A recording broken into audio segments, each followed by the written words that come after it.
Hello, everybody, and welcome to From the Crystal Ball. And I have a question. What classes are the characters from the Fellowship of the Ring? Let's find out. We're gonna find that out today.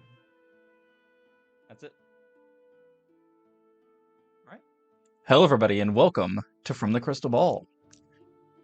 We're real. We exist. You can see us. You can make a connection. I'm not real. Neither am I. They're gone. We need to have some kind of system where you can just ask me to give you the microphone.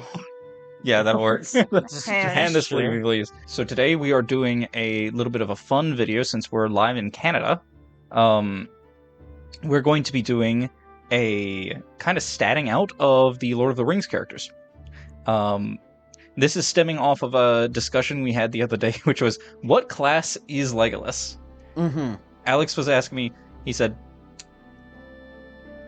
Legolas must be a really strange, No, I think I went. What are the subclass? What are the ranger subclasses between Aragorn and Legolas? They must be a really different subclass. And you went. I said no. Not a ranger. No, Legolas is a fighter. Okay. So the first off is just Frodo. How their stats? This is gonna be immediately we're starting with the one where we're like, we don't know. What the hell is Frodo? I think the idea of him at least starting as a commoner is a very fair point. Yes. Otherwise, like... Oh, what's the really weird class? You don't need to do that. That doesn't... Oh. It's fine. What's the weird class that has, like... It's like a Psyker or something, but not. That's Warhammer. Like, the new one is the Psionic, which I think hasn't shown up in an official book. Yes, yeah. I feel like he starts commoner and then becomes Psionic. Yeah. I will note that this is a little pathetic because none of J.R.R. Tolkien was not thinking about D&D when he was coming up with any of this. That's what the game is. D&D is basically only exists because J.R.R. Tolkien was like making a story for his kids and then accidentally invented the genre. Yeah. Okay. So we're starting with okay. For posterity, he didn't invent the genre. He just made it basically like half of what it is, and yeah, very important to the genre. Didn't technically invent fantasy. Nerd. So we think Frodo is a commoner at the beginning. Okay, but what about at the end of the first movie and going into the second one? 2 hours later. Oh man, I don't know. It's like, you can give him rogue easy, but it's like, that's not quite it. I think, because we saw where it was like, Bilbo is a rogue, for sure. Who is a rogue? Definitely, like, I think Bilbo is... thief rogue, like he's actively a burglar. Yes, like yeah, he's grabbing things, and he may be like first level in comparison to all the other dwarves and Gandalf, but he still is like Gandalf's level 20. Gandalf's level 20, and we're watching him like learn to slip away into the into the shadows and go unseen. Frodo, because Frodo never actually does that. Even when he uses the ring, he uses it so sparingly, and it's like, that's a magic item. Like, it's not actually a skill that he has. Yeah. So he almost leans more towards, like, what would be a good example? Like, Commoner is not a bad choice for him, but he also... He leans somewhere more towards one of the like very like stalwart classes to me, like a paladin. Like a paladin or a cleric. I will say that given the grievous injuries that he takes literally in the first like 20 minutes of the movie, I think that he cannot be a commoner because he has such a high hit point pool. Could we maybe argue that all of the hobbits start out as commoners, and then I think the point at which Frodo kind of takes on a class is like he technically swears an oath as the ring bearer. So maybe it's like he's a commoner up until paladin you've ever seen. First level halfling paladin. The wettest, pathetic. First level halfling paladin. I think that's the answer. Yeah, I think that's the answer. And he's first level, so he doesn't get a subclass. Yeah. No. Okay. Next is Samwise Genji. I got one also. Oh, go. you want okay. No, go. Bard. Yes. Because he's Bard, like bardic inspiration. Bardic inspiration, inspiring speech. Yes. He's so Bard. He is, absolutely Bard. Not actually spellcasting and not musically inclined, but just having that delightful presence that makes you calm. Speeches. Yes. If you had to pick a subclass, if he's high enough for a subclass, what is it? I don't know the Bard subclasses that well. We probably should have a list of the of D&D classes. Please hold. Just off the memory. No, I'm pulling out. Okay, you can do that. I'm not gonna hold. Yeah, I think maybe Lorebard. I was thinking maybe Lorebard. I don't know. Lorebard is a good choice, except for the fact that he doesn't know jack shit about anything outside of the Shire. Lorebard, except for the fact he doesn't know anything. Okay, but he knows exactly what Bilbo's adventure was, and I think you can be a Lorebard in your respective corner of the earth. I don't think you have to specifically be knowledgeable about everything.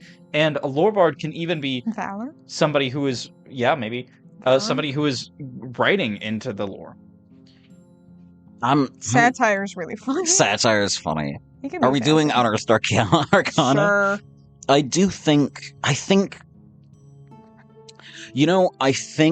Valor, little side note, they have not watched through all of Lord of the Rings. Seen the last movie. They have not seen the last movie and have afraid. Recently watched the We've been binging it. Yes. So there's a point later especially that makes me think like, oh, that's Sam being a College of Valor. Cool. Because he is also he's very inspiring, but he's also like quite tough, which Valor has. So it's like I think he's got the sturdiness and because he does fight. Like he does fight. all of the hobbits, all of the Fellowship, even if they're tiny, they know how to stab. So yes, they know how to stab someone. Okay, so we're going Valor Bard for Sam. I do see Whispers Bard here, and do think of Frodo a little bit. I don't know.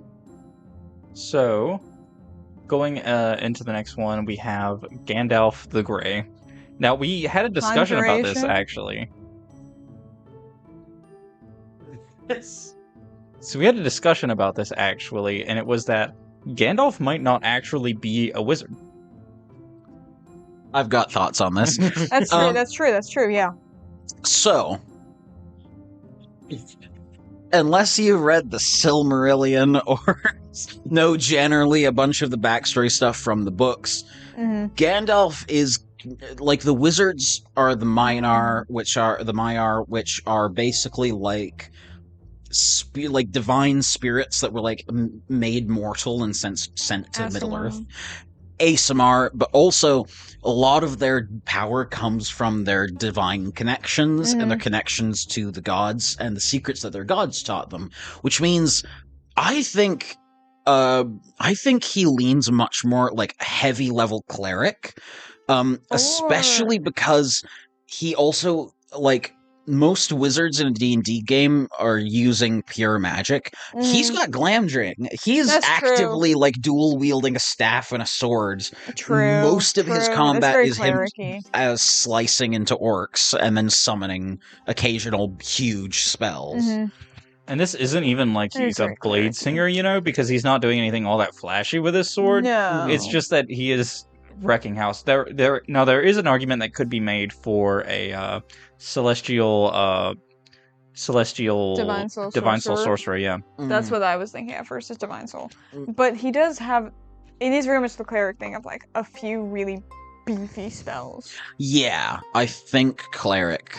I probably like or maybe like celestial sorcerer or celestial warlock. Celestial warlock, maybe. Celestial warlock kind of makes sense because it's like really big punchy spells and a few little cantrips and weapons, and also like lore wise, the Maiar kind of like are doing their duty, but at the same time, it's kind of like, hey, you have lost the luck of the draw, and you're the one that we're going to force to go to Middle Earth instead of staying in your divine realm. Have fun. So I think cleric, because it's more their devotion to nature that makes them kind of where they get their like magic, and I think probably like light cleric? Yeah, for Gandalf, light cleric, because he has most imagery. If we're doing like Radagast, I would say nature cleric for sure. Easy. I think they're all different. The wizards are all different, and who knows what the hell's with the blue wizards? And then we don't even know. Saruman becomes a war cleric. Yes. But definitely, it's like I think light for Gandalf, because most of his spells kind of take the form of a radiant light, so sort of like white sunlight. So we're going, I think, with light cleric for Gandalf. Yep. I think that sounds fun. ASMR light cleric. I didn't have the mic. ASMR light cleric. We got it. Okay. So next on our list is Legolas, which we had. This was the discussion that we had, because the first thing that you think of, because he's got the bow, is Ranger, right? But if you really get down into the weeds with it, fighter is really more... He's a high-level fighter, because at this point he's already had his first adventure, you know? Or... Hot take, monk. Can say monk. Because... Look at him. Look at him go. Because Kensei monks specialize with weapons, and Legolas is like the archer. He's the archer, but is good with all sorts of other weapons, but is like predominantly that. He uses like little light weapons, and like you haven't seen something from the third movie, but like him sliding down the staircase on the shields, like whipping onto a horse. Yeah. Like he's very acrobatic the way a monk is, and kind of defies physics slightly. So I think I'm very much leaning Kensei monk for him. Obviously elf Kensei monk. Yeah. I would argue though that fighter does have proficiency in basically every simple and martial weapon. True. So it's not that he needs to be super cracked out in any of the specific weapons, because he could just have a bunch of, and a lot of his weapons are already dex-based finesse weapons. So with that, he's already adding his dex score, which we can assume at this point is 20. He would have maxed that out. Here's my thinking though, is like I would say, like, especially if he's like Battle Master, he pulls off all of these weird little tricks. I'm trying to think of what fighter Battle Master has a lot of like little ranged things where you can like shoot things out of people's hands or things like that. So it's like I would have said like just bow specialized like Battle Master fighter, but it's like the weird acrobatics for me. There's tons of scenes where he kind of slightly defies the laws of physics by like running on walls, or having seen The Hobbit, like there's the bit where he runs up the stones as they're falling. So it's like for me, the physicality and the way he like moves around a battlefield gives me more monk than fighter. But fighter's like, that also makes sense. Like if he's just an acrobatic fighter I think acrobatic fighter who's constantly rolling 20s. I think whether he's a monk or a fighter, he is the sort of player who's constantly rolling 20s. Yes. Listen, I don't think that at this point, because like I said, this is his second adventure with this character. I don't think that he needs to specifically be rolling 20s, because like I said, he's probably got a 5 in dexterity, +5 bonus to dexterity already. And then if he has a double proficiency from all of the levels that he's gotten, that just means that he has what would that be at like level 10? A +4 in your proficiency? So you get +8 on top of +5 for +14. So you can just do whatever you want in acrobatics. Just do whatever you want. I mean, it's. But there's also like catching stuff, as in like monk stuff, and dash actions, and the speed. He hasn't stunned anyone, but I feel like he does fist fight in a few scenes. Like, not only there's a bit where they're fist fighting Grima Wormtongue's goons in the hall, where all of them just start beating the shit out of those guys with their hands. But also, when he's fighting Bolg, there is a point where he just starts punching him in the face, which is which is not unusual to a lot of characters, but it is like... The dog is barked. Pause for dog. The dog is barked. Hold for dog. Hold for dog.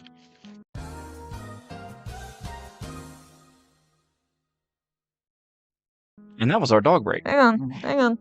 Oh, this one's not ready. I'm not ready. Leave this in. No. He's editing this one, so. Okay, so... Leave this in.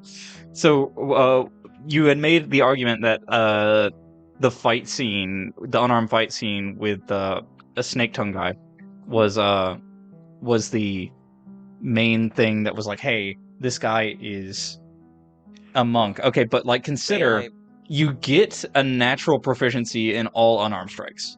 Because what I will say is, like, Gimli and Aragorn are not monks. They also do beat the shit out of people with their bare hands in that scene. True. More so, I'm thinking, like, when he's fighting Bolg. There's a lot of, like, using Orcrest and using his bow, but also he does, there's a point where he loses Orcrest and he does just start punching him. So it's like, theoretically, any D&D character could do that. Yes. It's just, I think mostly for me, it is the movement and the way he kind of, like, is constantly defying physics that makes me think monk. But yeah. I think that would be a better argument if he was a lower level than he is. I think that Legolas is a high level fighter, and that's why he does what he does.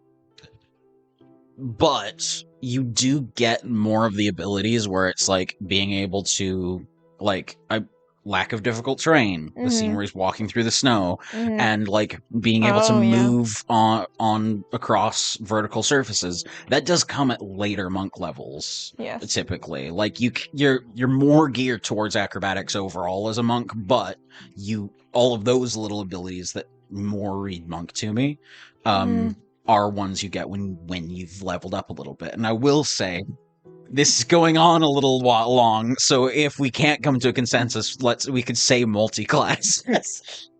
We could, and I'll make an argument in your favor that we see a lot of these acrobatic feats actually in The Hobbit, where he would have been a lower level. Right. True. Right. I could also raise the argument that how many of these abilities are coming from being an elf? Because there's some like UA elf stuff where you get a lot of the acrobatic-y Yeah, we don't know what subrace Legolas is. Wood elf? Specifically Wood Elf, probably, because it's specifically Legolas of the woodland realm of Mirkwood. They're kind of seen as the Wood Elves. There aren't a lot of other options in Lord of the Rings, generally, but they're all kind of Wood Elves. Yeah. Okay, so we're gonna agree to disagree with Legolas.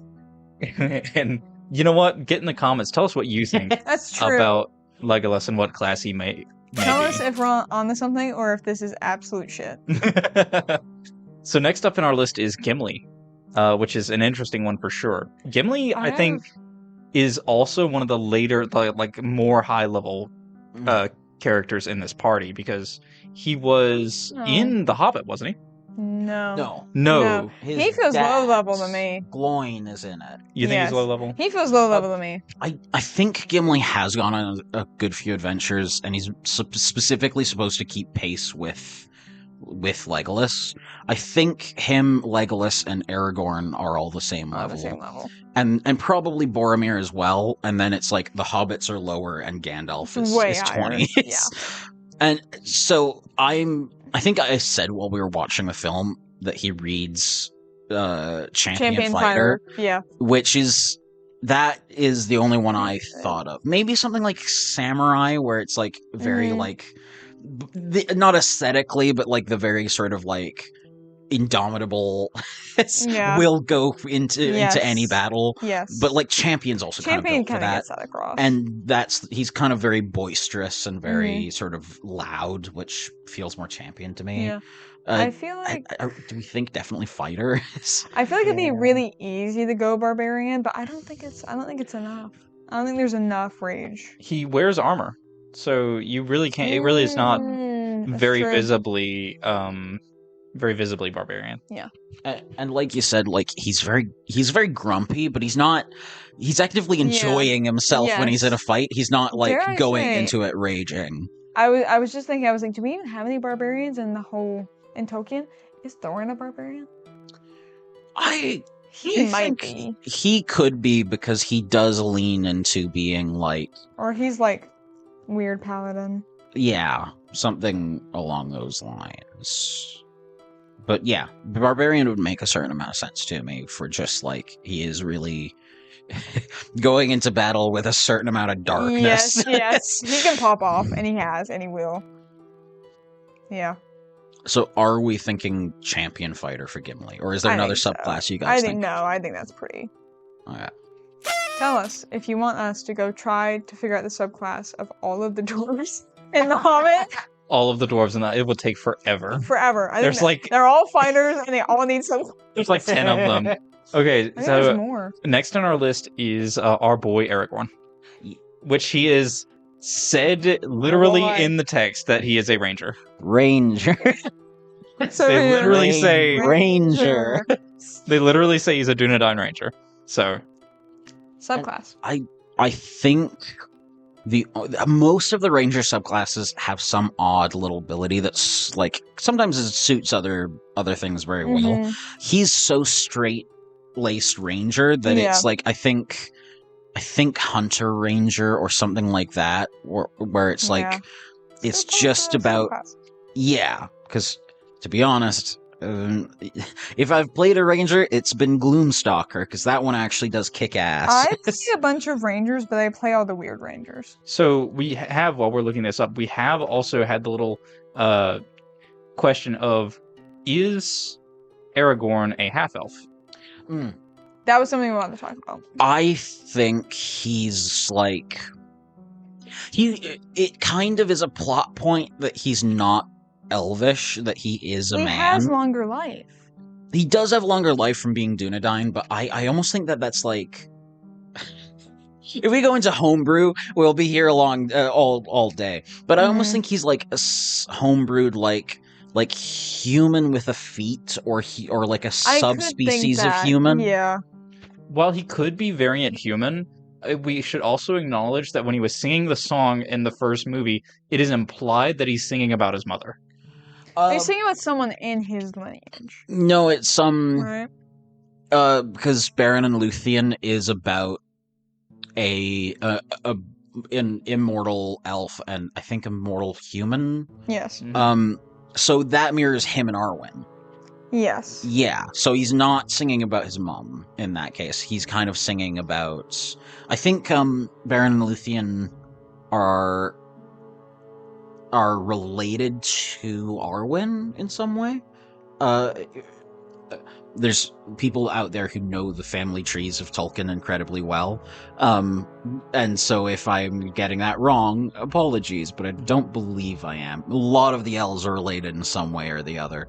I'm going to have my brother nod at me, or shake his head off screen if Beren and Luthien are related to Arwen in some way.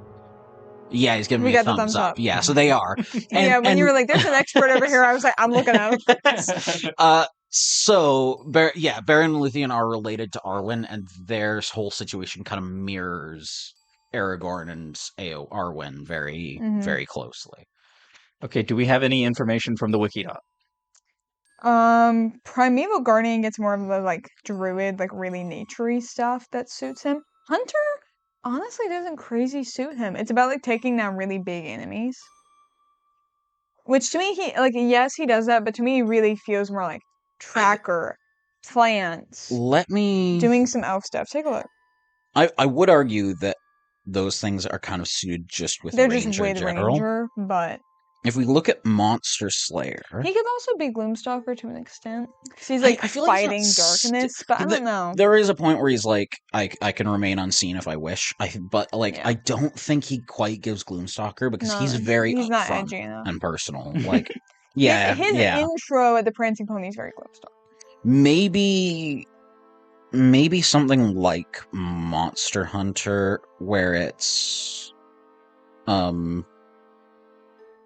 no, but that's also one foe. Let me find. There's one somewhere. I know. Check out Primeval Guardian. Primeval Guardian. We gotta think long and hard about Aragorn because he doesn't really use magic though. Like that's true. He knows a few of the little tricks here and there, but like he really just enough that like any ranger would get it, as opposed to I don't know if Primeval Guardian. There's one somewhere I can't remember where you get a couple different options, and one of them is like actively about fighting groups, which feels good for him because he's constantly outnumbered. Yes. So I can't remember what that would be though. I thought it was Hunter or Monster Slayer. Fey Wanderer could also be fun because it's like I don't think it's quite right, but him being kind of in between the human world and the elf world. It would suit him thematically. Thematically, but not mechanically. Yeah, so for Hunter, you get one of your options is Horde Breaker. Okay. Escape the Horde, opportunity attacks are made at disadvantage. I think Hunter, just because that one is very much about like versatile, like straight martial combat. True. So I'm leaning towards Hunter personally, and he also like there's a few things about tracking, and so it's like I think that's pretty good. Yeah, I think that suits him. What do you guys think? Yeah, I can agree. All right, so we're going Hunter Ranger for Aragorn, and that brings us now to Boromir. We love Boromir. I feel like he's got to be a paladin, right? Maybe a fighter, but he's got the kind of like gusto of a paladin. Yeah, especially in his full armor in the flashback. That's which you kind of get the impression that it's like more so than usual. He's wearing like traveling clothes when he's with the party, and he's still wearing like full chainmail, like a shield. Like he reads more as like a tanky character, like a paladin, the signal horn and things like that. Yeah, I'm thinking maybe Oath of the Crown. That pretty is easy. That is thematically excellent for Oath of the Crown. Because it's kind of ironic being trying to support the stewardship of Gondor, but then also like becoming he's Oath of the Crown, and then he tries to take the ring, becomes Oathbreaker, and dies. Beautiful. Well, that would mean actually that at that point his Oath of the Crown wasn't to that's what I'm saying. The kingdom of what was it, Rodon? Gondor. That his oath wasn't to Gondor, but rather to the Fellowship. Yeah, because that was his moment of going like, I can't take the ring. That is bad. Right. Even though that's what his father wants, and his father is the crown. He gets that nice little dramatic subclass switch for like 10 minutes. And then he dies. Spoilers. They're watching this now. If you haven't watched The Lord of the Rings yet or read them, I mean, it's been out for how many years? You say that. You say that. You guys have only just seen it. It's been very recent. In fairness, you've only had like within the 20s of years. Yes. Not that long. That said, I don't complain when somebody goes, "You shall not pass," and I go, "Spoilers." No, you don't do that. Everyone knows that. Right. Okay, so we're going with Oath of the Crown Paladin for Boromir and Oathbreaker towards the end. So that brings us now to Pippin Took. Oh man, this one's, I think all of the hobbits are kind of tough. Yeah, except Sam. Sam's easy. But these guys are surprisingly tricky because it's hard not to look at Merry and Pippin as a duo. rogue I think duo. we can do them one by one. But, like, yeah, rogue duo would make sense. They're the sort of, like, evil little tricksters that go around destroying industries. It's just subclass. Yeah, because I think... I almost don't want to double up on... Like, thief seems easy, and I almost don't want to double up on it. Yeah. But, like, Arcane Trickster's so good because it's Trickster, but they can't do magic. Yeah, they can't actually I mean, they mess with fireworks. I think... Mary is very, like, up front, and I almost want to... Dare I say Swashbuckler for Mary? I was thinking Swashbuckler for Mary, because he... Also, I think like, him and Mary both have some scenes where they actively, I think Mary more so, like, use taunts to distract people, and to, I think specifically the both of them, I think it is Pippin who does it first, the reason Frodo gets away at the end of the first films because the two of them run out and get the attention of the Uruk-hai. So, do we think maybe Scout for Pippin? Maybe. Like, he does do a little bit of, like, going ahead and slightly doing nature stuff. I almost want to say Mastermind for Pippin. Only that could be funny. He's actually really good at manipulating situations. Yeah. Like, it takes a while, and he's the clumsiest rogue I've ever seen, whichever one he is, but... So he's just a rogue with a really low dex score. Poor guy. Rolled really bad at character creation. So we're going, so we were going Swashbuckler for Mary, and then we're thinking Scout for Pippin? Actually, maybe flip. Only because you guys haven't seen the third film yet. Mary, without major spoilers, Mary kind of does at some point kind of blend in and use a bit of a disguise. That's Masterminds. That is also Mastermind. So I think I'm almost thinking Mastermind for Mary. That is better for Mary, because Mary gets into, like, he creates the trouble and gets them into it a lot. Who leads Treebeard to where they know? Did they know stuff had been burned? They kind of know in passing. That is actually Pippin who thinks of it. So the entire time, like, Mary's trying to convince the Ents to go to war. Yes, Mary's trying to convince them, and then Pippin's like, he's the one this way. Yeah. The closer we are to danger, the farther we are from harm. And it's like, oh, convenient, the fire giving you the motivation that would want you to join the war. All right, they switch subclasses.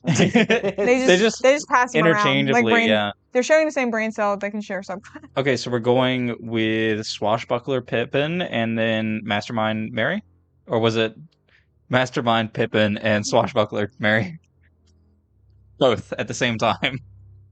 I think Mastermind Mary and Swashbuckler Pippin, only because Pippin also is a little bit more... They both run into stuff, but Pippin is the one who kind of sprints into a fight, and then Mary's the one who actually gets them to trouble overall. And, like, orchestrates things generally. So that's more how they lean to be. Both of them suit rogue though, and are kind of like tricksters in their own right. In their introduction scene, do they say who planned to do the fireworks? I don't think so, but they do. Like, the impression is that it's always Mary. I think there's again, not to spoil things, I think there's a line from Mary where he's like, I would always get him into the worst trouble. If we're remembering it wrong, tell us, and put it in the comments. We'll fix it, maybe. Fix it in your mind. Anyways, I think that is all of the characters from the Fellowship. That's all. Right? That's all? That is all 9. So, yeah. Unless we want to do anyone else, then... No, I think that is actually it for this video. I think we did it. Yeah. Success. Get in the comments. Let us know what you think about this list, if you would change anything. Yep. Let us know everything we got wrong. Berate us over every mistake we've made. Senselessly. be on the lookout for the next episode, episode 6 of Rogue Prince from the Crystal Ball. That's the closest we're going to get to Tolkien for a little while. Yes. And we're touching really close to Tolkien right now, and then we're going to go... Right. Yeah, we're going to go straight over into our next show, New Harrow, which is going to be really fun. Very exciting. Anyways, thanks everybody for watching, and we'll see you very soon for the next video. Bye. Bye-bye.